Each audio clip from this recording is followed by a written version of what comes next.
반갑습니다. 영화와 함께 떠나는 여행, 나를 찾아서 두 번째 날입니다. 자, 저는 여러분과 함께 여행을 하고 있는 순천대 철학과 이정아라고 합니다. 10개의 이야기 중에서 벌써 이제 두 번째 이야기입니다. 오늘은 여러분과 함께 어떤 이야기를 하면서 어떤 영화와 길을 나서게 될까요? 다 같이 한번 보시죠. 자, 두 번째 이야기는 나도 말하고 싶었지만입니다. 무슨 말을 하고 싶었는데 하지 못했을 때 그 아쉬움. 여러분들이 종종 느끼시기도 하겠고 또 그 아쉬운 마음이 어떤 건지. 자, 이 영화 포스터에 네 사람의 얼굴 표정에서도 각각 드러나 있는 것 같긴 한데요. 저 활짝 웃는 엄마의 얼굴이 오히려 더 슬퍼 보이는 건 아마 이제 저는 영화 내용을 다 알고 있기 때문이겠죠. 자, 오늘 동행할 영화는 포스터에 나와 있는 우아한 거짓말입니다. 2014년도 개봉한 작품인데요. 동명의 소설 작품을 영화화한 작품입니다. 자, 이 영화를 보면서 여러분들과 함께 말하고 싶었는데 말하지 못한 것들, 또 왜 말하지 못했는지, 무엇이, 어떤 것들 때문에 말하지 못했는지 한번 생각해 보면서 여행을 떠나보도록 하겠습니다. 자, 영화라고 하는 매체는 우리가 말하고 싶지만 말하지 못하는 것, 혹은 우리가 다 말하지 못하는 것들을 말해주는 그런 신비로운 매체가 되었습니다. 자, 그래서 영화가 말해주는 요즘 세상은 어떤가 하고 들여다봤더니요. 자, 우리는 서사시대의 주인공이다라고 영화가 말해주고 있네요. 자, 서사란 말 그대로 이야기입니다. 인간에게는 이야기하고 싶은 본능이 있습니다. 여러분들 해보신 분도 있으실 거고 들어보신 분도 많이 있으실 텐데 내 얘기를, 나 군대 갔다 온 이야기를 책으로 쓰면 야, 10권은 좋게 될 거야. 옛날 할아버지나 할머니들이 특히 이런 말씀 많이들 하시는데요. 왜 하필이면 그걸 책으로 쓸까요? 근데 정작 그분들을 보고 책으로 써보세요. 그럼 못 쓰시죠. 그건 연습이 안 돼서 그렇죠. 누가 대피를 해준다고 하면 아마 작정하고 쓰실 분 많이 계실 거예요. 그렇게 인간에게는 이야기를 통해서 풀어내고 싶어 하는 그런 욕구가 있다고 합니다. 우리는 알게 모르게 이야기 속에서 살아왔어요. 우리들에게 이야기 세상을 열어준 아주 친근한 분은 옛날에로 시작하는 할머니죠. 할머니 얘기는 항상 옛날이고 또 먼 곳으로, 그렇게 시간과 공간이 항상 먼 곳에서 시작을 합니다. 그런데 놀랍게도요, 그 이야기가 끝날 때는 그러니까 말이다, 너도, 그러면서 오늘 지금 여기에 이야기를 합니다. 먼 곳, 시공간의 먼 곳으로 시작한 이야기가 오늘 이곳까지 와서 나에게 지혜를 줍니다. 그런데 그 이야기를 들은 손주는 거기서 끝나지 않습니다. 밖에 나가서 놀이터에 가서 친구들에게 또 그 이야기를 전파하죠. 그런데 할머니한테 들은 얘기를 그대로 할까요? 그럴 리가 없죠. 들은 이야기를 자기의 관점에서 혹은 자기의 기억 속에서 재생산돼서 다시 창조적인 이야기가 만들어집니다. 이렇게 우리가 알게 모르게 이야기 속에서 젖어서 살고 있었는데 이건 기초적인 것에 불과했습니다. 지금 보시면 왼쪽에 있는 사진은 어느 연예인이 광고를 찍은 사진인데요. 놀랍게도 이 광고는 게임 광고입니다. 저와 연배가 비슷하신 분들이라고 하면, 게임이라고 하면 테트리스나 뭐 보글보글이나 카트라이트 뭐 이런 거 생각하시기가 쉬운데요. 요즘 TV에서 나오는 게임 광고를 보다 보면 끝까지 보지 않으면 영화 광고인지 아니면 드라마 광고인지 알 수가 없습니다. 예. 게임 그 기저에 스토리가 있습니다. 즉, 이야기가 있는 거죠. 이야기 없이는 이제 아무것도 존재하지가 않습니다. 맛있는 라면이라고 하는, 전 홍보를 하는 건 아니고요.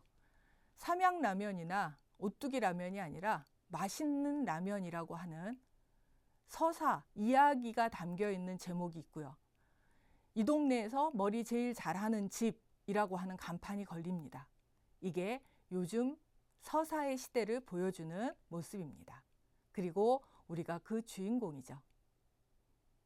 그런 시대의 주인공임을 영화가 보여주는 대표적인 것은 주말이나 요즘 코로나 시대 때문에 규제로 영화관이 좀 덜 북적이긴 하지만요. 그렇다고 해서 영화를 안 보는 게 아니고 영화가 안 만들어지는 것이 아닙니다. 예, 집에서 혹은 핸드폰으로 너도 나도 할 것 없이 영화에 빠져들고 있습니다. 영화가 주는 어떤 매력이 있는 거죠. 두 번째에서 말하는 게 영화가 주는 매력의 한 모습이겠죠. 영화는 서사와 과학의 창조물입니다. 대표적으로 오른쪽에 있는 어벤져스라고 하는 영화에서는 상상을 뛰어넘는 과학적 CG와 또 효과가 넘쳐납니다. 그리고 저것이 CG라고 하는 물음을 붙일 만큼 실감나게 만들어지고 있습니다. 그래서 우리는 기꺼이 돈을 내고 영화관을 찾습니다.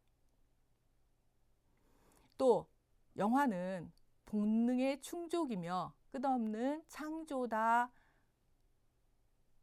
자, 저기에서 말하는 본능 중에 어떤 것이 있냐면 우리는 누구든지 내 것은 좀 감추고 남의 것은 보고 싶어 하는 본능이 있어요. 관음증적 본능이라고 하는데, 예, 이게 이제 너무 심해지면 병이 되겠지만 그 기저에는 뭐가 있냐면 내 걸 드러내기에는 좀 창피하고 부족한데 그런데 남의 걸 보면서 아, 나랑 비슷한데 그러면 나도 저렇게 하면 안 될까? 라고 하는 따라가고자 하는 답을 찾고자 하는 그런 마음이 있는 거죠. 그걸 영화가 충족시켜 줍니다. 깜깜하게 불이 꺼진 상태에서 다른 사람의 삶을 보여줍니다. 그러면서 너는 어때? 너는 이럴 때 어떻게 하니? 라고 질문을 하는 거죠. 그리고 끝없는 창조를 만들어냅니다. 상상력과 또 도전, 거기에 장르를 넘나드는 미술 작품을 가지고 만들어내는 영화들도 있고요. 혹은 음악을 영화로 만들어서 음악의 주체가 그 안에서 뛰어노는 사람들인 것처럼 만들어내기도 합니다. 이런 다양한 창조, 이런 것들로 하여금 사람들이 영화관을 찾게 만들죠. 자, 영화가 말해주는 요즘 세상, 끊임없는 변화를 추구하는 우리들의 심리 상태이기도 합니다. 자, 그러면 이제 우리가 선택한 오늘의 영화를 같이 한번 보도록 하겠습니다. 우아한 거짓말은 이한 감독이 2014년도에 내놓은 작품인데요. 김여령 작가의 소설을 원작으로 하고 있습니다. 소위 말해서 은근한 은따인 천지가 어느 날 자살을 합니다. 그리고 그 죽음을 밝혀가는 언니 만지를 통해서 말하지 못하고 감추고 있는 모두의 외로움이 하나씩 드러나기 시작합니다. 그러면서 죽은 천지의 유서를 통해 복수나 자책이 아닌 용서라고 하는 이름이 강권되는데 과연 그 용서가 가능한가라고 하는 의문이 제시됩니다. 만지는 죽으면서 모두 5개의 실뭉치를 남겨놓습니다. 그리고 그 빨간 실뭉치 안에 자신이 마지막으로 하고 싶은 말을 써놓고 갑니다. 여기 써 있는 이게 오탄데요. 자고 나니 아무것도 아니지? 고마워. 잘 견뎌줘서. 이건 맨 마지막 5번째 실뭉치에 적혀 있던 말입니다. 천지가 자주 가던 그 도서관에 책들, 심리학 책들 사이에 저 뒤에 있었던 실뭉치에서 나온 말이죠. 자, 여기 이 두 학생이 보이는데요. 천진난만하게 너무 환하게 밝게 웃고 있는 저 아이는 화연이에요. 천지의 친구죠. 그리고 입을 다물고 빙그레 미소를 띠고 있는 아이가 천지입니다. 사실은 화연이는 천지를 왕따시키고 있는 아이였어요. 자, 그 내용이 궁금하시죠? 그러면 이 내용을 압축해 놓은 유튜브 영상을 여러분 잠시 보고 오시겠습니다.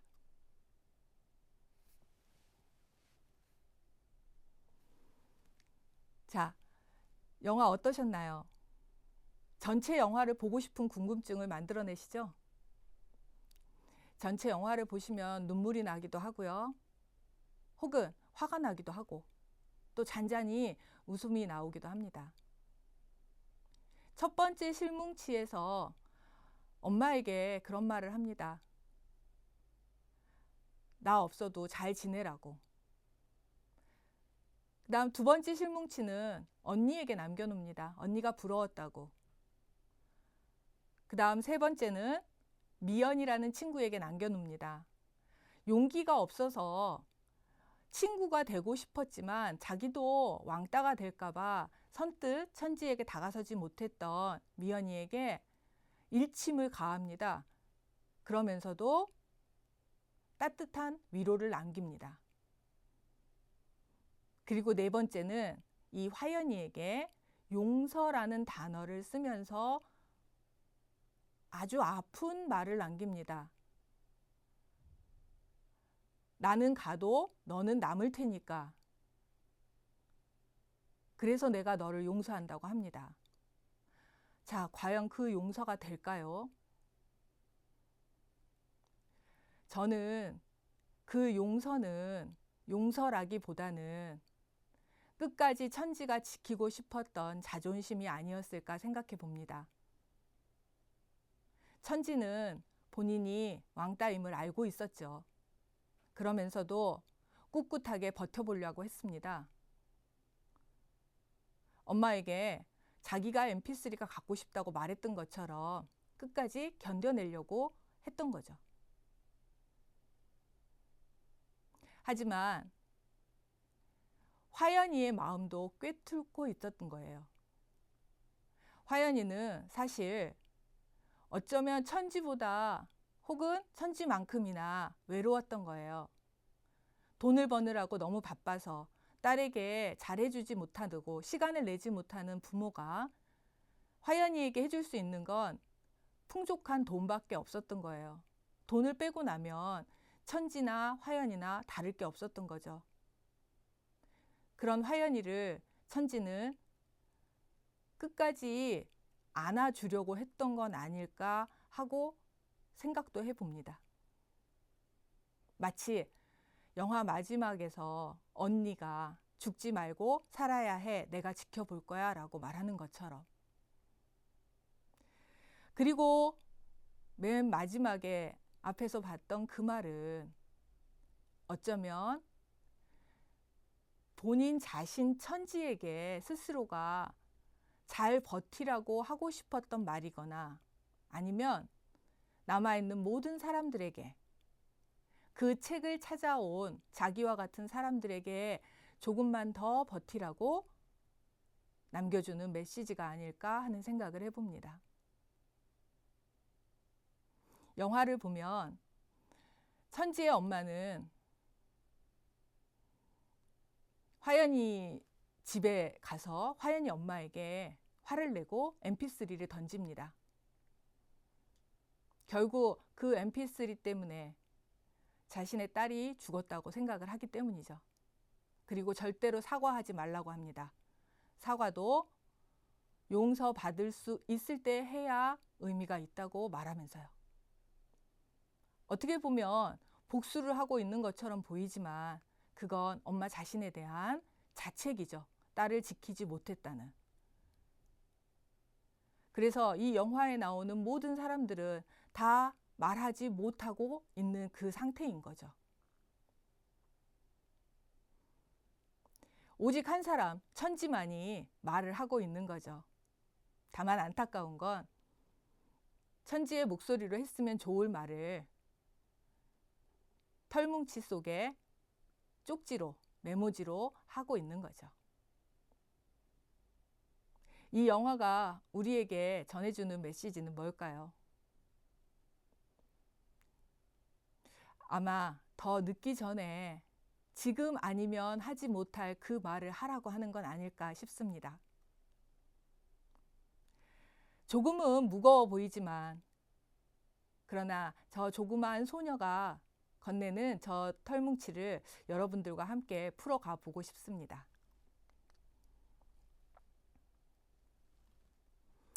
말하고 싶지만 말하지 못하는 나에게 영화는 서사 본능, 또 남과 비교하고 그래서 그 비교를 통해서 내가 위로를 받기도 하고 혹은 답을 찾기도 하는 그런 본능적 호기심을 건강하게 충족시켜 줍니다. 그리고 거리의 파토스라는 단어는 일정한 거리가 주는 안정감이라고 이해하시면 되는데 그 파토스가 주는 질문과 답이 있습니다. 쉽게 생각하시면 내가 장기를 두면 어떻게 둬야 할지가 잘 모르겠는데 다른 사람이 장기를 두면 그렇게 잘 보입니다. 내가 친구랑 싸우면 어떻게 해야 할지 잘 모르겠는데 다른 사람이 친구랑 싸웠다고 하면 그렇게도 해결책이 보입니다. 왜 그럴까요? 거리가 생겼기 때문이죠. 내 문제에서는 거리가 없어서 내가 그 문제 속에 풍덩 빠져 있기 때문에 도무지 앞이 보이질 않는 거예요. 그래서 가끔은 다른 사람의 이야기, 다른 사람의 삶을 영화를 통해서 보면서 아, 나도 저랬던 적이 있는데, 아, 나도 저와 비슷한데, 그럼 난 어떻게 해야 되지? 아, 나도 저 사람처럼 해볼까? 그래? 나도 한번 다 놔볼까? 이런 용기를 가져보는 거죠. 가끔은 울고 싶고 주저앉고 싶은데 나 대신 영화 속 주인공이 울어주고 주저앉아 주니까 내가 주저앉았었던 것처럼 혹은 내가 시원하게 한번 울은 것처럼 아니면 세상에다 대고 저주를 퍼붓고 실컷 욕을 해댄 것처럼 속이 후련해지기도 하는 거죠. 마지막으로 감정에 솔직할 수 있는 시공간의 자유가 주어집니다. 10,000원짜리 한 장을 주면 그 속에 들어가서 웃고 울고 입가에 팝콘 가루를 묻혀가면서 실컷 먹고 떠들 수 있고 떠드는 건 안 되는군요. 예. 그럴 수 있는 자유가 주어집니다. 그래서 사람들은 그렇게 영화관으로 몰려갑니다. 심지어는 집에다 간단하게라도 영화를 볼 수 있는 시설을 해놓고 혹은 침대에서 핸드폰으로라도 자신의 영화관을 만들려고 그렇게들 하는 모양입니다. 영화가 우리에게 그런 공간을 주고 또 그런 감정을 불러일으켜 주고 있습니다.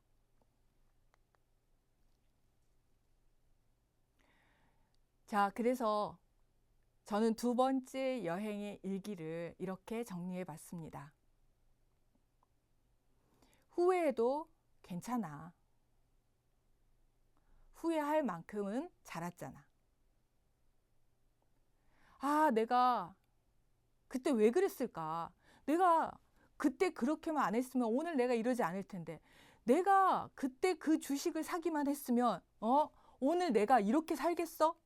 아, 그걸 샀어야 했어.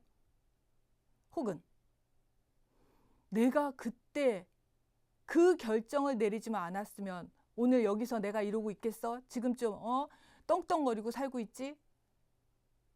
집에서 한 번쯤은 다 들어보셨을 만한 이야기죠. 그런데 잘 생각해 보세요. 그 결정을 내리던 순간, 그 순간에 아무렇게나 결정하는 사람은 아무도 없습니다. 그 순간만큼, 자기의 결정을 내리는 그 순간만큼은 누구나 다 진지합니다. 궁서체예요. 지금에 와서 10년이 지났고 1년이 지났고 혹은 30년이 지났기 때문에 아, 이렇게 했으면 어떨까라고 생각하는 거예요. 그 사이 내가 변한 거죠. 세상이 변했고 상황이 변했고. 그렇지만 그 후회를 할 만큼 그것이 실수였고 그것이 잘못된 것이었다라는 걸 알 만큼 나는 성장했어요. 그때 한 일이 정말 잘한 일이다라고 생각하는 것이 아니더라도 나는 성장했기 때문에 그랬기 때문에 괜찮은 거죠. 실수해도 괜찮아. 그것이 실수인 줄 지금 알았잖아. 지금도 실수인지를 모른다면 같은 실수를 계속하고 살겠죠. 근데 그렇더라도 괜찮아. 왜? 그러다 보면 알게 되겠죠. 시간의 문제인 거죠. 우린 어느 순간부터 교육이라고 하는 이름 때문에 혹은 경쟁이라고 하는 스케줄 때문에 실수하면 안 되는 사람들로 자라고 있어요. 그런데 실수하지 않는 사람이 있을까요? 다만 실수 안 한 척 하는 거에 능숙한 사람이 있을 뿐 아닐까요? 저는 그렇게 생각해 봅니다. 세 번째로 이게 조금 힘들기도 하고 서럽기도 한 일인데 몰라줘도 괜찮아. 왜냐하면 나는 알고 있잖아. 아무리 다 몰라도 그 일을 한 나는 알고 있으니까요. 마지막으로 겁쟁이 같이 두려워해도 괜찮아. 왜? 나는 신이 아니니까요. 여러분들 엄마한테서 태어났잖아요. 여러분들이 뭐 아래서 나오거나 그런 분이 아니라면 여러분 두려워해도 괜찮습니다. 만약 아래서 나오셨거나 아니면 학이 물어다 주셨거나 그런 분들이라면 두려워하시면 안 되죠. 특별한 분들인데. 그런 분들 빼고 엄마 뱃속에서 10달 동안 있다가 나오신 분들이라면 혹은 10달 다 못 채우고 나오셨더라도 엄마에게서 태어나신 분들이라면 여러분들은 두려운 게 정상입니다. 왜? 인간이기 때문에요. 인간이라고 하는 존재가 가지고 있는 두려움이라고 하는 특수성, 한계를 갖고 있다고 하는 특수성, 이게 인간과 신을 구별하는 거잖아요. 왜 그게 약점이라고만 생각하세요? 그게 있어서 인간입니다. 두려움의 또 다른 말은 설레임이기도 합니다. 심장 박동수가 비슷해요. 그런데 어떤 때는 설레인다고 하고 어떤 때는 두렵다고 하죠. 모르지만 그래도 괜찮아. 이건 설레임이고 모르니까 그래서 큰일 났어. 왜? 실수할까 봐. 이건 두려운 거죠. 그런데 앞에서 말했잖아요. 실수해도 괜찮다고. 그러니까 두려워도 괜찮습니다. 자고 나면 괜찮아진다고 아까 그 예쁘장한 천지가 우리에게 말을 해주고 있네요. 여러분들에게도 괜찮아 하나쯤은 더 붙여줄 수 있는 그 무엇이 있는지 한번 찾아보시면 좋겠습니다. 자, 두 번째 여행은 여기서 마칩니다. 다음 시간에 세 번째 여행에서 만나겠습니다. 수고하셨습니다.